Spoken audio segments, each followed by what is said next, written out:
And the third one is when something or someone moves away from the speaker. Like, for example, वो चला गया, okay, or वो निकल गया, okay. Um, let's review it, okay. So I'll do one. So you have वो चला गया. Basically, typically you will say he went would be वो गया, okay. You'll see Hindi speakers use a lot. You will see them using वो चला गया. You not वो गया, वो चला गया. That means he has left. Okay, he's gone. Uh, maybe he's left the town, or maybe he's like left for the office. वो चला गया, or मैं चली गई. Someone moving away from the speaker. These are slightly harder one, but let's review it one by one. So now this is harder. Work is basically time, right? This is like more philosophical discussion. The time has slipped away. Basically, time has gone. वक्त निकल गया. Okay, निकलना in this case is has passed, as the feeling of has passed. Right? So it's moved away from the user. The speaker is trying to reflect on the time has gone by, basically, or the kids are all grown up. When time has gone by, you also use it as a reference of, like, the time has gone. वो घर से निकल गई. वो घर से निकली versus वो घर से निकल गई. So the speaker is trying to say the person is sort of moved away.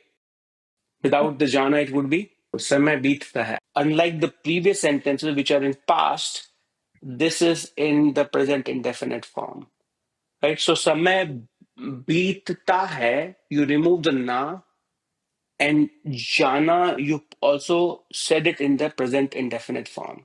समय बीत जाता है. So समय बीतता है versus समय बीत जाता है. Time is moving away from the speaker. Okay, this is the last feeling. I mean, in the sense, like, which is slightly harder to sort of grasp. But again, in summary, if you were to reflect on it, the three things that we covered, first one, without the compound word, or without that, you're not able to add the feeling. With the compound word, we add the feeling of a change of the state, where the change of the state of the weather, or the water, or the shop, or like the person, right? That's what we added just with the compound word.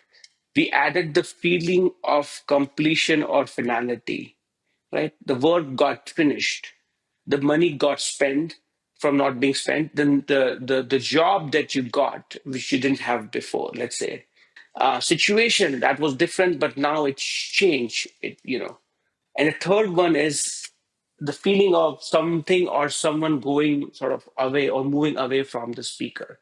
So oftentimes it's again reflecting something that kind of moved away from you, or someone who's sort of left the speaker.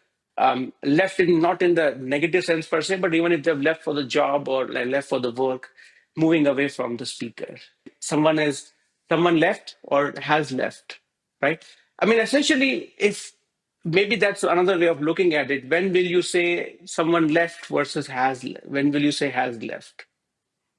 And maybe that will also kind of like at least give you some clues closer to your native language about what emotion that this is trying to convey in Hindi.